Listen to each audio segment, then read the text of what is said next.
Celui-ci a très envie de lui demander des explications, mais il a peur d'avoir l'air bête. Il pense qu'il va se ridiculiser et qu'il va se faire disputer par le gros contrôleur. Du coup, il préfère ne pas poser de questions. On devrait se dépêcher, chef. On va être en retard. Les enfants aussi, d'ailleurs. Mais le gros contrôleur n'a pas l'air inquiet. Laisse les enfants tranquilles, Édouard. Ils veulent jouer. Édouard est tellement étonné que sa chaudière se met à faire des bulles. Puis, le gros contrôleur monte dans le wagon et fait au revoir de la main aux enfants. Les roues de Thomas crissent et craquent, cliquetis-craquent, et il redémarre à toute vapeur. Il sait très bien qu'il risque d'arriver en retard à la fête.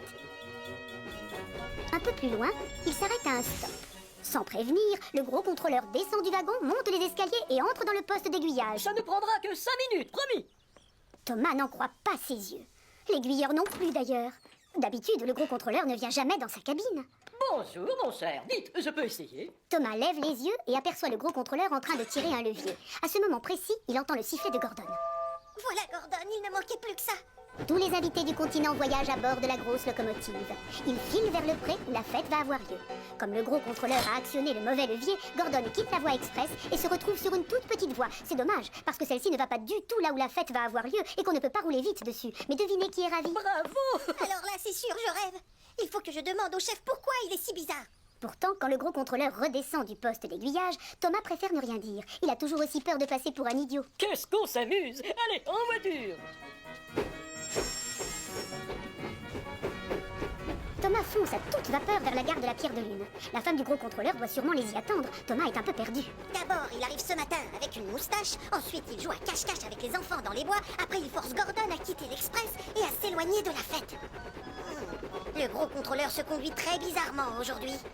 Quand Thomas arrive enfin à la Pierre de Lune, le chef de gare est rouge de colère. Thomas, est-ce que tu as vu l'heure?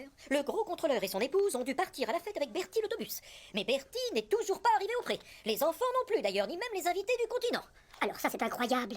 Si le gros contrôleur est avec Bertie, qui peut bien être derrière? Bonne question. Justement, ce drôle de passager descend du wagon. Thomas sait qu'il doit lui poser la question qu'il n'a pas osé demander jusque-là. Tant pis s'il a l'air ridicule. Vous allez me trouver idiot, mais vous n'avez pas l'air d'être comme d'habitude. Vous êtes sûr que ça va? Le mystérieux passager se met à sourire. Eh oui, Thomas, mais je ne suis pas le gros contrôleur. Je m'appelle Guillaume Hatt. Je suis son frère jumeau.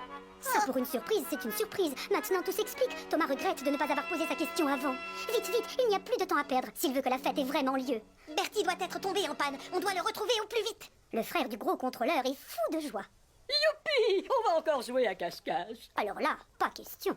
Non, monsieur, désolé. Moi, j'ai du travail et je vais tout faire pour que la fête ne soit pas gâchée.